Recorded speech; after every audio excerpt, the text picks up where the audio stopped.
So I think everyone's gone way too off the deep end about, is mass formation psychosis happening or is it not? It's like, I don't know, that was one dude's attempt to describe a phenomena he saw. I personally, I don't think he did the best job describing it. So I don't really like his definition, and I really don't like his term, but that doesn't mean there's not something going on.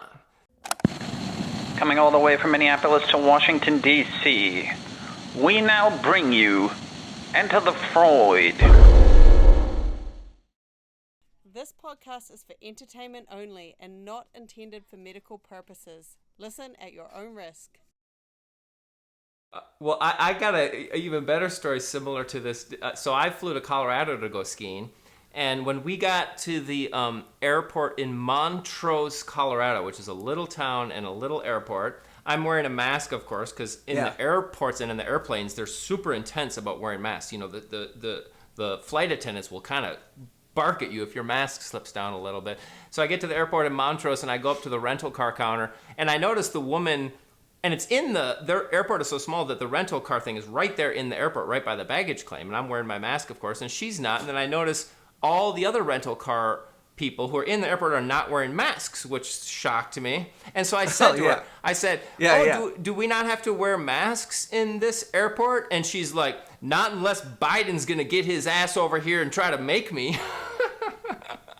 And then a few minutes later, I walk over to the baggage claim, and there's some flight attendant person there, and my mask has kind of like fallen down. She's like, you need to put your mask up. And I was like, whoa. And I was like, but the rental car lady just told me I didn't have to. And she's like, this is a federal airport, and we're under federal orders for federal safety. And I'm like, whoa, man, we got some intense divisions right here, just like 30 feet apart in one airport.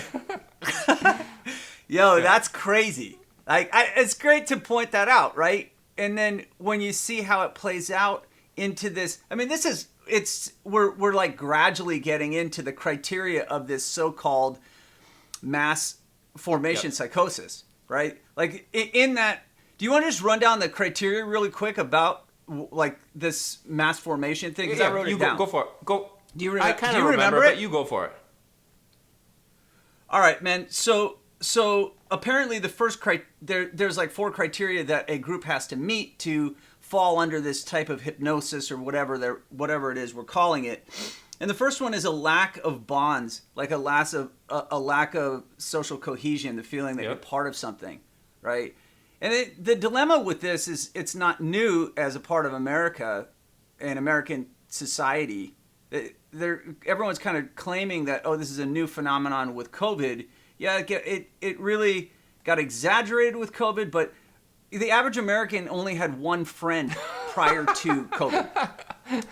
I'm not kidding you. I know that's crazy, but it's true. I think it was in the year 2000 2000, the average American had 3 friends, and then by 2020 they had one friend. So the just like I kind of want to use the word isolation, social or interpersonal isolation. Yes. Yep. There you go. That's much better. I like it. That's easy. Okay, number 2 is a lack of meaning and purpose, right? As psychologists have been charging after the pursuit of finding meaning all the way since the beginning, and it's most obviously pointed out in our boy's book, Man's Search for Meaning. Viktor Frankl. Right? There's the title. Yeah, that's right, Viktor Frankl. And so the next one, number 3, is where I really have some conflict, but I'm not going to get into it. It's this free-floating anxiety, right? And that description itself is flawed, where it's like, you have some anxiety that doesn't have a mental representation. That's the description being used. And it's so hard for people to comprehend what that is. And so even the guys describing this in the discussions I talked about, the so-called experts, they're talking about, there's this anxiety that's not really attached to anyone. You can't figure out where it comes from. It's not attached to fear of elevators or planes or snakes, right? And so then all of a sudden it gets attached to the virus, Yep. right? It gets attached to some common thing, and then I'm like, well, it's not free floating. And the idea that anxiety is free floating, well, it's potentially an argument that all anxiety is free floating, right? And if you have an actual fear of something, that's a fear, it's not anxiety, right? Like, I'm afraid of skiing down this really steep thing. That's not anxiety, you're really afraid because you might actually get hurt. But I don't want to get into that. And the fourth one is like some type of amorphous anger and aggression. And that one no one talked about. Like no one in their description. It kind of was just like the fourth category. Everyone Nobody ignored that mentioned because it didn't conveniently fit anywhere. Yeah, it didn't. They're just like, oh, never mind. But that just to be clear, that those are the criteria, and I guess what okay, here's my reaction to, as you're reading the criteria. Here's my reaction. Result, and there's tons of cognitive research that shows this, is when you're highly anxious or when you're extremely fearful, your ability to think in nuance and in complexity goes way down. And so that's, I think, a big part of what people are talking about, like when these people are claiming there's a mass formation psychosis, is the ability to think complexity and to kind of have nuanced arguments or like, what are you talking about? That goes way down. And I want to be sympathetic to the people who are really scared of COVID and who are really judgmental and righteous and shaming around vaccines. I want to be sympathetic to them because they're terrified for their life, or they're terrified for the life of their 95-year-old grandpa. And so when they're scared, their thinking gets more tunnel vision-y, and they think, all right, I don't want my grandpa to die, or I don't want to die. And so all we need to do is everyone needs to wear fucking masks, or everyone needs to get vaccinated. And it's charged with an intense like survival safety thing. So I do think we need to be sympathetic to that. However, the problem is, here's one good way of describing the problem, is there's a principle in medicine and also psychology, of informed consent. And it's like if you have a sickness and you come to me and I'm the doctor, I could be like, okay, Porn, well, I think the treatment should be we should remove your gallbladder, but I want you to know the pros and cons of removing the gallbladder. The pros are this, and the cons are this. And think about it, go sleep on it, maybe do some of your own research, and decide whether or not you want me to remove your gallbladder, because there's pros and cons and we don't really know. Okay, so that's this idea of informed consent. And it's sort of like, it's this complex thinking of weigh the pros and cons. And part of the atmosphere now, which is pissing a lot of people off, and I don't blame them, and getting them to start using this term mass formation psychosis, is there's a big sector of people that are not wanting to allow anyone informed consent. It's like, get the fucking vaccine because I said so, you motherfucker, and don't question anything, and definitely don't put a YouTube video up that questions the vaccines because YouTube will censor you, and don't tweet about it because Twitter will take you down and will all shame you if you do this questioning, and that questioning is actually like a central part of medicine. But suddenly now, because of this intense fear response that people have had, and I don't blame them for, now questioning and informed consent is like not okay, and you're like a bad person if you want to like get informed about the thing.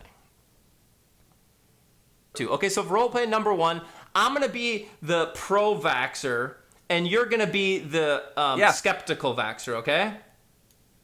Okay, so... Yeah, totally. And let's pretend we're in the same room.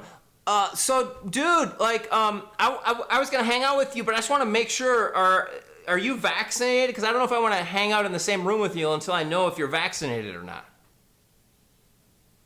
Well, obviously, it's, like, important for me to have my own opinion about this. Hold on, dude. What do you, wait, so you're not even going to answer my question? You're going to, like, deny me knowing whether or not I'm safe in the room with you?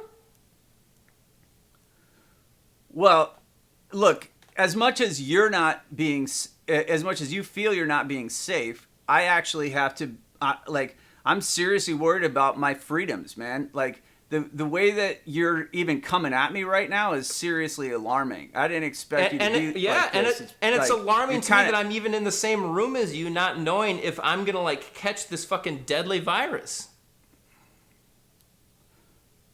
Look, I didn't come at you like this, and it kind of feels like I don't really know where this is going, because you're clearly attacking me, bro. And I'm like I didn't even get to like say, hey man, like you know me, you know about how I am, and I kind of have this internal rebel thing. It's important, that's my persona, bro. Hold on, let's try to swap roles now.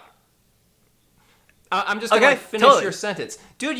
That's my like thing that I do. I like to question everything, and like for someone to come and a society to come and just tell me I have to do X. I'm not the kind of person that just does X. I want to like figure it out for myself. Dude, this thing you have that you keep questioning everything, it's seriously like endangering people's lives, and you don't even think that's important. But you're like, you're like certain it's endangering people's lives, but I'm trying to look at the data, and the data suggests it's not endangering people's lives as much as you're saying it does. Yeah, I can, as many experts as you can pull out and show me, I can show you twice the opposite of how many people are dead every single place you go. Like, dude, like you don't even know the statistics in other countries, man. They can't even count it. It's so insurmountable, bro. Millions. Like, what do you think this is? All right, dude, let's pause. I don't know. I really enjoy that for some reason.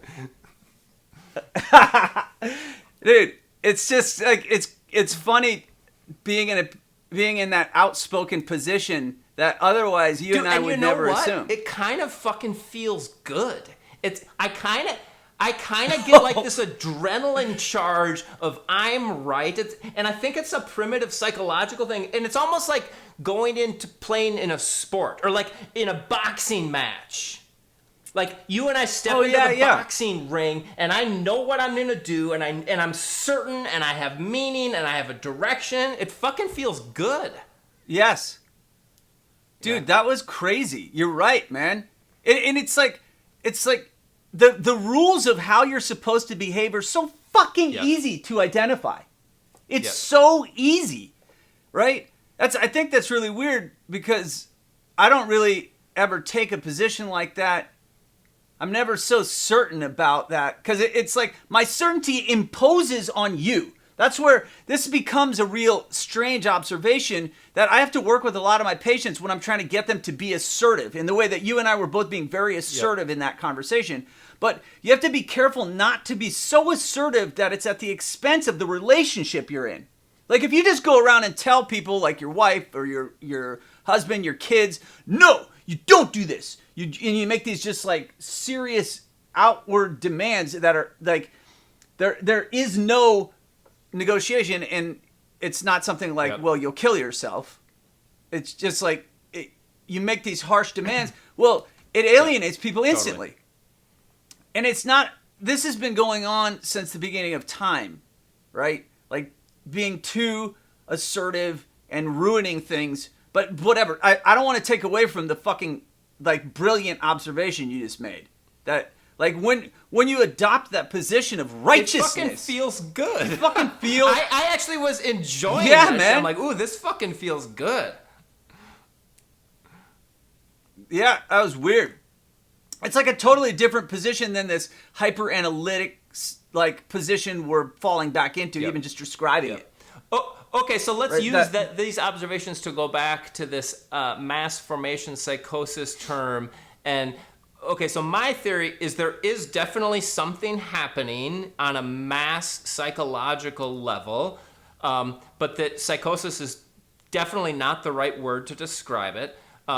But something is going on, and when we did that role play right there, I could feel this polarized thing happen between you and me, and in both roles, I assumed I could feel a righteous certainty, and I want to defend my truth, and I want to defeat you by showing you that my truth is the truth. And then I could, and then I can feel that ideological place that I'm in. I can feel how I want to like get together with my gang of people who agrees with me and come and like prove you wrong and steamroll you. Yeah, dude, did you notice? Like within 1 minute, we went from like this like neutral place to a highly charged emotional spewing. In 1 minute, Yeah, and we're it was just hard. playing. When we were in it, it was hard for me to not interrupt your ass.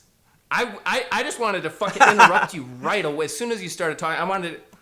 Because I'm so fucking wrong, right? I'm obviously so wrong, and it doesn't matter which side I'm on. It didn't matter which side. I wanted to fucking interrupt you and show you you're wrong. Dude, this is strange. It's such a strange observation. And so I think when I hear these people talk about mass formation, even if like, because I don't even think that guy actually said mass formation psychosis. I think that was the other guy talking to Rogan. I think the dude from Belgium actually called it mass formation, and he's talking about like, he's talking about mob psychology and group psychology, right? So it's a social, it's like an offshoot of social psychology, which is already a really fringe part of psychology anyway, right? And so the research in that, it just reminds me of all the early stuff, like the Stanford prison experiment, the Milgram experiment, where they shock people, and then there's that other famous one where someone's being attacked and nobody goes to help them. Right, and each one it's just looking at how susceptible we are to social pressures.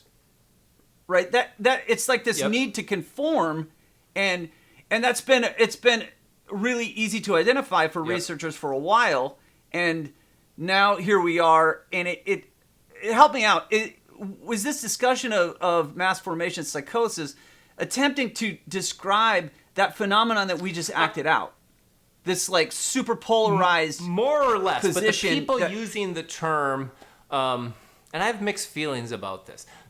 So the people who there was two super famous doctors that were both on Rogan, Peter McCullough and Roger Malone. Peter McCullough was on like a few weeks ago, and Roger Malone was on like last week, and they both used the same term. Yeah. And that what they're describing is what they see as the like pro-vax campaign, they're saying, is so fixated on that Fauci message that they are totally unopen to considering more complexities in the argument. And so that the Fauci army, they say, just has this super intense tunnel vision, and they're not willing to consider anything but only things that totally fit the party line. And they're essentially calling that a mass formation psychosis. And again, I think the word psychosis is wrong, but I do think that there's some super highly charged tunnel vision going on. And then the thing that Joe Rogan, I think, says a lot, and I think there's a lot of truth to it, is that censorship and preventing open discussion just is highly problematic for a lot of reasons. And then the counter argument is, well, if we're not safe and people are wanting... I guess the counter argument is they say anything that creates vaccine hesitancy is bad, because we don't want people hesitating about the vaccines because the vaccines are going to keep us safe. And discussion is kind of a hesitant thing. And informed consent is kind of a hesitant thing.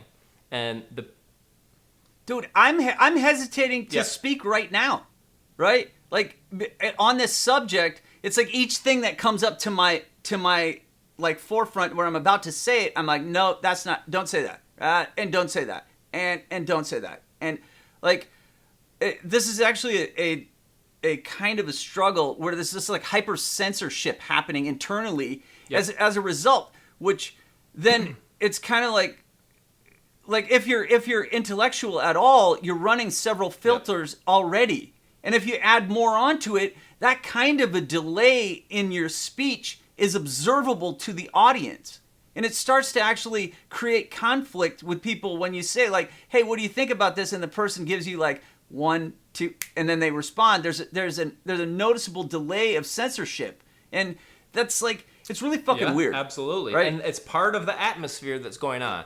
Okay, so let's try to, we don't have too much time, so let's try to, you and me both describe what we see as going on. Well, I guess I kind of already did. It's, well, you drew attention to the social pressure thing that was evident in those famous experiments, that humans want to conform, and we want to find a group that we can belong to and identify with, and then we're going to conform to that group. So that's one super powerful thing that's going on.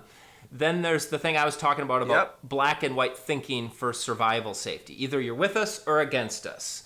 You're on the good guys or you're on the bad guys. So I want to find the good guys, associate with the good guys, and either kill the bad guys or stay away from them or defeat them or imprison them. And so there's this black and white thinking. So those two things. And then the third one, kind of related to these two, is when we have anxiety or fear, we don't like uncertainty or complexity or ambiguity. We want certainty. And so I think those things are creating this mass phenomenon of us versus them, and we're certain, and we have the truth, and we're going to fucking stomp out anything that is not in line with that. Yeah, so when you start to really play with this definition and you don't obsess on the fact that it's obviously not psychosis, because the definition of psychosis doesn't fit at all, right? So that's just a terrible misuse of the word. But yes, the phenomenon you point out is absolutely occurring, where there is a definite drive towards the most obvious and easier thing to discriminate against. Right, you can see like, well, this is the right thing to do versus the wrong thing. There's an intense drive towards that, in the same way that in any crisis situation, that becomes the most important thing to do. Like, and that's why this is such a fundamental psychological phenomenon that's easily observed, where you take a subject and you put them under some form of stress and then give them psychological tests and they can't perform well. And you're just like, wow, what a silly thing. How many thousands of times do you have to do that experiment before you see that you experience cognitive distortions? And they categorize them all. There's like 15. It's like 50, super easy to identify each one, right? There's no need to get into any of that, but it's so easily identifiable. And then to have someone sit there and try to argue that, oh my God, this isn't actually occurring. We aren't actually... There's just too many... I guess red flags coming up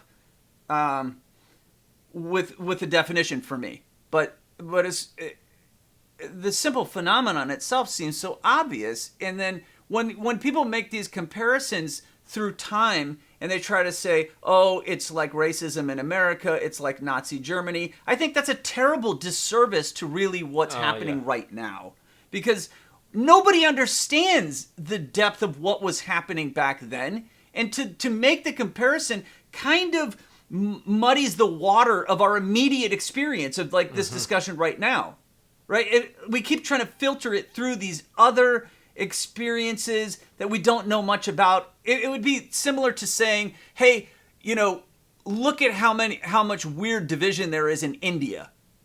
And it's like, well, as soon as we go to India and we start dealing with the caste system, and if you're Brahmin or if you're Kshatriya or if whatever you are, and then you think like, oh, you have no idea what mob mentality is like until you see Indian mobs, right? Like some Muslims will attack some Hindus, and then all across the nation, they have no idea who the original people were. But Hindus will go out in these mobs and just look, any Muslim they find, they just beat potentially to death. Right? Like, that's a real mob mentality. But notice what disservice that is, because we're not doing that at all here. Like, that looks closer to psychosis than what we're talking about in this discussion. And the other experience you have that I kind of was interested to get your insights on, because of your experience, is like one example people use for mass formation psychosis is cult type thinking. There'll be a cult leader who kind of succeeds at getting this large group of people to follow him, and then in the most extreme cases, the leader will convince everyone to kill themselves. And the idea is that, wow, this was an amazing mass formation hypnosis or influence to the most extreme degree, which that has happened a lot. Again, I don't want people to think, we have to figure out exactly this is going on. So you just described the mob mentality that's going on that happens in India from religious fighting. I'm now bringing up this cult thing. There's what's happening in America with the COVID thing. There's what's happening in the Nazi Germany thing. And I don't know I'm sure they're all different in some ways, and there's probably some similarities going on, and who knows, but we're just trying, we humans and we psychologists and sociologists and everyone, we're trying to figure this shit out. So what goes on in your experience, and because you've watched this happen, when people get kind of led by a guru cult leader? What's that, and is that related to any of the stuff we're talking about? It's absolutely related. So I have really, really close connection to 3 cults. I had connection, and I don't anymore, but as a kid, I was involved with 3 cults at the same time, strangely. Scientology, of course, is a really famous one, but then I was part of 3HO, which is American Sikhism, and then part of a Hindu cult in Florida. And I guess it was New York, Florida. It's kind of a big following of Guru Ma. And so each one of them has this kind of prolific figure at the head who then, has some kind of dynamic personality that is larger than life, truly, right? Like a cult can't exist without that kind of a figurehead. Each one, Scientology, the guy was already dead by the time I got there, so they had this other little dude in charge, Dave Miscavige, but the main dude was already gone. But Miscavige himself was already, he's like the same prototype. So there's a guy at the head, but then it doesn't, within the cult itself, there's, like, these descriptions kind of assume that all the people following the cult fit a certain personality type. It's not true at all. Within the cult, there's the full vast array of people that follow it. And a total, depending on the criteria, some of these cults only accept really intelligent people, right? If you're stupid and you can't do much, well, you can't be in the cult. You're kind of kicked to the sidelines.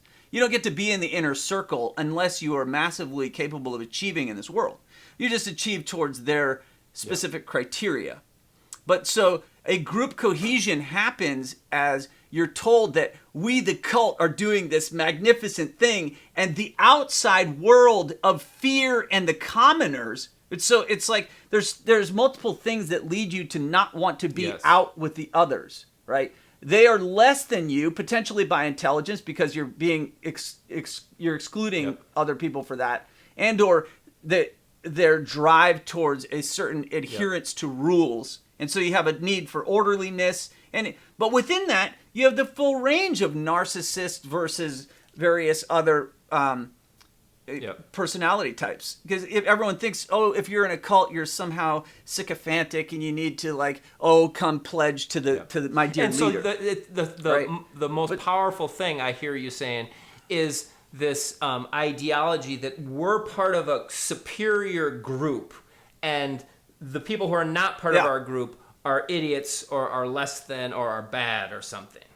And so it's this us versus them thing, similar to what we've been talking about. Oh yeah, except it's expressed, I guess, just straight. It's very clear, and oftentimes they have mantras. If it's a meditation where they're meditating on this, they're singing songs about it. They're writing books about it. In the case of L. Ron Hubbard and whatever, there's a whole bunch of books in that crew that no one has, right? That you can only see them if you're in the inner circle. Like the stuff that leaks out, they don't allow that to be observed. Like no one who is listening to this will have read the works, the inner secrecy stuff within Scientology. As much as people have leaked, they don't really have, you're not allowed to take the books. It's nothing fantastic going on there, but it's just that's the cloak of secrecy. And the secret is that we have the great answer. we know if you're supposed to be Yes. vaccinated or not, and you don't. And that's what it comes down to fundamentally. And in each of these cases, you had strict adherence to this kind of a rule, and with that, you'd get an incredible crew of people. And I'm, as you know, I'm still really good friends with tons of people in each of those circles. Okay, but so an important difference between the cult phenomenon and what we see going on now. What we see going on now, there isn't this. There's not a charismatic leader, because Fauci's really not very charismatic. Yeah. And there's not a secret thing. In fact, everyone in the pro-vax cult wants everyone to join their cult. And I think everyone in the anti-vax cult wants everyone to join their cult. So there's not this exclusivity thing. But there is a us versus them thing. And then I'm guessing in the cult thing, there's a similar thing to the vaccination debate of like a righteous truth thing. That's probably similar in the cult. Yeah, well, they like in these arguments that are happening right now, they're arguing that Trump is the cult leader. Oh. They're arguing that there are, even though there may not be any reality to this. That's right. the claim that Trump is the cult leader. I can kind of see that one. But then who's the like pro-vax liberal cult leader? I don't, because Biden is not leading that cult. No, you're right. I can't find the one that we're supposed to point towards as the pro-vax cult leader, because certainly science has fallen off its platform. It's like there's so many holes in just trying to even follow this definition of the phenomenon we're talking about. It's just we can't even agree on simple definitions. Like it's so strange. It's really strange to hear these scientists just fumbling around with the most basic. Here's my thought about this. What you're saying, there's a catch-22 in there that I think is at the heart of why I don't think we're going to resolve this easily or anytime soon. Because this catch-22. Okay, so science, like one of the most central principles of science is similar to this idea of informed consent. Science is supposed to question assumptions and continue to gather data. And if that dude did an experiment, I should replicate the experiment to see if I get it. And we should keep doing. And the more you replicate experiments, the more you question assumptions, the more you doubt what that guy said and try to figure out for yourself, the better the science. So science is really on the side of debate, taking your time, and slowly, methodically working closer and closer to truth. That's central to science. Okay, but on the other hand, if there's a virus that's going to spread like rapid fire across the world and kill bazillion people, we can't do this slow, meticulous thing. So we have to do a different principle. Right. And we have to quickly come to a conclusion and then quickly act. Like, for instance, let me just do a thing. If you and me are sitting in a room and a lion walks through the door, I'm gonna not be scientific about it. I'm gonna rush and get the hell out of there. I'm not gonna very slowly and carefully examine if the lion is dangerous or not or whatever. I'm gonna rush for safety. And that's not a scientific thing. That's a practical thing, right? And so the catch-22 paradox that I'm talking about is this situation we're in, does it require slow, careful scientific discernment, or does it require practical emergency action? And if you believe one versus the other, they're like at odds, and they kind of don't work together. They're like fundamentally have different assumptions, and they can't really agree because they're not operating upon the same plane, really. It doesn't seem obvious that they couldn't work together, though. Like, it doesn't, right? Because they're both going in a direction. They're just not the same direction. They're both seeking safety. It's just a different kind of safety. One's more immediate than one's more long-term. It's like, I see this with couples a lot where each of them are solving a different problem, and they think that they're in conflict, but they're actually both helping the trajectory You're right. of their, I do see their that in course. couples therapy, and that must apply to this somehow. Yeah, I don't know how it does, but maybe we'll have to we explore gotta that stop. later.